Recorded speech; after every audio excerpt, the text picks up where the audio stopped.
ఒక్కసారి విజువల్ చూసుకుంటే కుకట్పల్లి సంగీత్ నగర్ లో ఉన్నటువంటి సెకండ్ ఫ్లోర్ లో ఈ ఘటన అనేది జరిగింది. సో తల్లిదండ్రులు ఇంట్లో లేని సమయాన అక్కడికి కొంతమంది దుండగులు వచ్చి ఆ అమ్మాయిని హతమార్చారు అనే సమాచారం అయితే ఉంది. కాకపోతే ఇప్పటి వరకు అయితే ఆ అమ్మాయిని హతమార్చింది ఎవరు, హత్య చేసింది ఎవరు, ఈ ఘాతకానికి పాల్పడిన వారు ఎవరు అనే విషయం అయితే ఇప్పటి వరకు తెలియలేదు. సో స్థానికంగా ఉన్నటువంటి ఇక్కడ జనాలను ఒకసారి మనము అడిగి తెలుసుకునే ప్రయత్నాలు అయితే చేద్దాము. మరి ఈ ఘటన ఎలా జరిగింది అనే దాన్ని ఒకసారి మనం అయితే ఇక్కడ ఉన్నటువంటి స్థానికులను అయితే అడిగి తెలుసుకునే ప్రయత్నం అయితే చేద్దాము. తినాని పెట్టి ఆడు చంపాలంటే ఆడి చేతులు ఏలాగొచ్చినాయి, ఎక్కడొచ్చినాయి, ఎక్కడ వచ్చినాయి. ఆయన వీళ్ళంతా ఇలాకర్లు మొత్తం తీస్తున్నారు గానీ ఆయన దొరికించుకొని ఈ అమ్మాయి నా పిల్లలు చచ్చిపోగానే ఆయన కూడా ఆడు చంపితే మనసులకు అందరికి తృప్తి పడుతుంది. ఇంకొకడైనా కూడా ఆ జోలికి రాకుంటూ ఉంటాడు. ప్రతి ఒక్కరు ఆడపిల్లల్ని బజారి దోలదా అంటే భయం పడుతున్నది జనానికి. ఆడపిల్లల్ని అంటేనే భయం పడుతున్నది. మరి లంచ కొడుకులు ఆడపిల్లలు అంటే భయం పట్టేది అనుకోని చేసుకోవటానికి అని అంటది. మరి లాటికి వచ్చాకనే మరి మా మగ పిల్లగాడు ఒకవేళ ఆడపిల్లలు తెగిడిచారనుకో మగ నా కొడుకులు చెప్పొచ్చు కదా, ఇట్లా మీ అమ్మ ఇట్లా ఇలాగ జరుగుతుంది ఇలా జరుగుతుంది. మరీ 10 నెలల పిల్ల అంటే ఏందనుకో నా బాలిక, అది ఎంతవరకు కరెక్ట్ చెప్పండి. అది ఒక చిన్న విషయము అంటే ఏ విధంగా జరిగింది అంటే మనం చూస్తే మన ఏ విధంగా జరిగింది మనం చెప్పుకుంటాం, మనం చూడలేదు కదా సార్. ఇక్కడ మీరు స్థానికంగా ఉంటున్నారు కదా, మేము ఉంటాం ఏదో కూలి పనులు చేసుకోవటం వచ్చినాం, బతకటానికి వస్తున్నాం అంతేగాని మరి అంత దారుణం ఉండకూడదు సార్. అంటే అంటే మీరు పైకి వెళ్ళి చూసారా అమ్మాయి? అందరం చూసినాం. 3 కత్తులు 3 కోట్లు పొడిచారు అమ్మాయిని. 10 సంవత్సరాల మరి అంటే ఎంత ఇంటే ఉండదు ఆ పిల్ల. అంటే ఎందుకు చంపాల్సిన అవసరం ఏమో మనకేం ఎరకది, మనం చూడలేదు కదా సార్. అది మనం చూడలేదు కదా. బయటకి తిరిగి వచ్చినా కూడా నమ్మకం లేదు. మరి అదే నేను అందుకోసమే ఆ పిల్ల ఒకలా అట్ట కాదు 10 నెలల పిల్లకి తీసుకొచ్చి చంపిండు. రేపు ఈడొచ్చిన పిల్లలు పోతున్నారు అనుకో ఆ పిల్లలు కూడా చంపేస్తున్నారు కదా. ఒకళ్ళ పిల్ల ఎగబడి ఉంటే ఆ పిల్ల మీ అమ్మాయి ఇట్లా ఫోన్ చేసి చెప్పుకో, అది నేను చెప్పేది. ఏ కెమెరాలమ్మా ప్రియాంకని ఎవరు పట్టారమ్మా పాపం ఆ అమ్మాయిని దారుణం. నా బాంధ ఎవడు తీసుకోవడం ఇంత అన్నగా మనమే మాట్లాడుతున్నాం. ఇప్పుడు పాప ఈ అమ్మని చంపినాడు దొరికించుకొని చంపితే ఇది ఒక సంతోషమే మనకి అందరికి. ఏం దొరుకుతాడు దేవుడు ఎడ్డోడు కాదు, దేవుడు మనం చూస్తలేము, మనకు దొరకడు, దేవుడు దొరికిస్తాడు, ఎప్పటికైనా దొరికిస్తాడు దేవుడు. అంటే అమ్మ నిజానికి అమ్మాయి మనం చూసుకుంటే మైనర్ బాలిక, కేవలం 10 సంవత్సరాలు మాత్రమే 10 సంవత్సరాలు మాత్రమే ఉంటుందని మనకు విచారణలో తేలింది కదా. మరి 10 సంవత్సరాల అమ్మాయి మీద ఇంత ఘాతుకంగా ఇంత కిరాతకంగా చేసినట్టే ఎందుకు అసలు తెలియదు సార్. మేము అక్కడ ఉంటాం, మాకు తెలియదు చెప్పాలంటే చెప్పలే. ఓకే అమ్మ, మరి ఆ అమ్మాయిని పైకి వెళ్ళి మీరు అయితే చూడడం జరిగింది? ఎప్పుడు చూడలేము మేము, ఎప్పుడు చూడలేదు. ఈ ఘటన నిన్ననే చూసినాం. ఈ ఘటనానంతరమైన ఘటన జరిగిన తర్వాతనైనా అమ్మాయి పాతిగదియాన్ని చూడడం అయితే జరిగిందా? మరి పైకి వెళ్ళి పైకి వెళ్ళలే, మేము వెళ్ళలేదు. మేము వచ్చేసరికి పోలీస్ వాళ్ళు బందోబస్తున్నారు. మేము ఫోన్లలో ఎవరో ఫోన్లలో చూపెడుతూ చూసినాం, న్యూస్ చూసినాం కానీ మేము మాత్రం వెళ్ళలేదు. మరి దీన్ని ఏ విధంగా అనుకుంటున్నారు? మరి ఇట్లా జరగడానికి గల కారణాలు ఏంటి ఏమన్నా తెలిసిన? మాకు తెలియదు సార్, అట్లాంటివి మాకు తెలియదు. ఏంటంటే మన ఇంటికి ఇప్పుడు మేమే అప్పో చేసి కట్టుకున్నాం, కెమెరాలు పెట్టుకోలేం. ఇలాంటివి జరగాయని మేము అనుకున్నాం కానీ జరిగింది. కానీ గవర్నమెంట్ పెట్టిస్తే చాలా సేఫ్టీ ఉంటది. అంటే వాళ్ళ ఏమైనా కక్షలు ఉన్నాయా, వాళ్ళ తల్లిదండ్రులు ఏమైనా కక్షలు ఉన్నాయా మనకు తెలియదు కదా.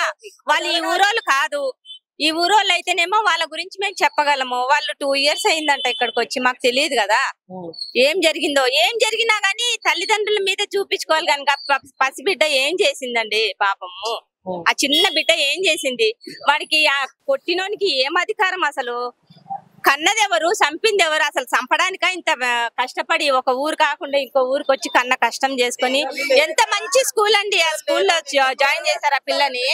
ఆ పిల్లని ఇట్లా చంపడానికి వానికి ఎవడా అధికారం ఇచ్చాడు అసలు? ఆ చంపినోడు వాడు పిల్లోడా పెద్దోడా? ఒకవేళ పెద్దోడైతే వాడి పిల్లని చంపితే ఊరుకుంటాడా? కనుక ఏం గంజాయి దాగి చంపాడా? వానికి ఏం సోయి లేదా? లేకపోతే చంపి మరి వేరే బిల్డింగ్ మీదకి ఏమన్నా దుంకి వెళ్ళిపోయాడా? అట్లా దొరకదు. అది కూడా అనుమానమే కదా. ఇప్పుడు సీసీ కెమెరాలో అక్కడ లాస్ట్ కెమెరాలో ఏం కనబడతలేదు అంటున్నారు. మరి లోపలికి వెళ్ళినోడు మరి వేరే దగ్గర నుంచి ఏమైనా జంప్ అయ్యి వెళ్ళిపోయాడా? లేకపోతే ఎన్ని విషయాల్లో అనుమానం వస్తుంది. మరి ఎవరు చంపారు? ఇప్పుడు ఆ కిరాతకుడు మెట్లపై నుంచి వచ్చేటప్పుడు గానీ అక్కడ మీరు కార్నర్ లో సీసీ కెమెరా ఉందని చెప్పారు కదా. అవును, మరి వాళ్ళు పోలీసు వాళ్ళు 2 గంటల సేపు అక్కడ ఉన్నారు. మరి వాళ్ళకి ఏం కనబడిందో మనకు చెప్పరు కదా. మానవులము ఎన్నో అనుమానాలు వస్తాయి. ఇప్పుడు అందులో పోయినోడు వాడు మమ్మల్ని చూడొద్దని చెప్పేసి వేరే బిల్డింగ్ మీద నుంచి కూడా పారిపోవచ్చు. ఎందుకంటే పతంగులప్పుడు కూడా మేము చూసాం, మా బిల్డింగ్ మేము బెదిరిస్తున్నామని చెప్పేసి పక్క బిల్డింగ్ మీద నుంచి వచ్చి పతంగి తీసుకొని పక్క బిల్డింగ్ మీద నుంచి వెళ్ళిపోయాడు. ఇక్కడ కూడా ఇప్పుడు ఏమైందంటే ఇతను చాలా స్ట్రిక్ట్ అండి. ఓనరు చాలా స్ట్రిక్ట్, ఎవరిని రానియడు. అది పిల్లని ఎవరు మనమరాల్ని హాస్పిటల్ తీసుకెళ్లాడంట. మరి అది చూసి వాళ్ళు వచ్చినట్టున్నారు, అది చూసి వచ్చినట్టున్నారు. అదేదో తెలిసిన వాళ్ళే చేసినట్టు. చాలా స్ట్రిక్ట్ అండి. అసలు స్విగ్గీ వాళ్ళు గాని ఎవరు గాని పైకి ఎక్కడానికి వీల్లేదని అక్కడ బోర్డు కూడా పెట్టాడు.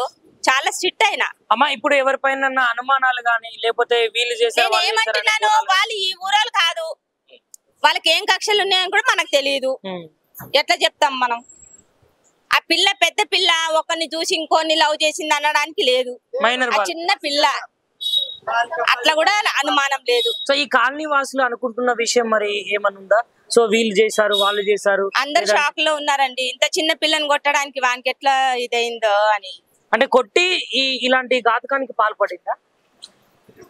అసలు అంత అనుమానంగా ఉందండి. ఎవరు చంపారో ఏమో, కానీ మొత్తానికి అయితే వాడు దొరికినప్పుడు మాత్రము ఇక్కడ వాళ్ళకి అప్ప చెప్పండి, వాడిని ఈ నడి రోడ్లనే చంపాలి వాడు. అప్పుడు గాని కసి తీరుతుంది.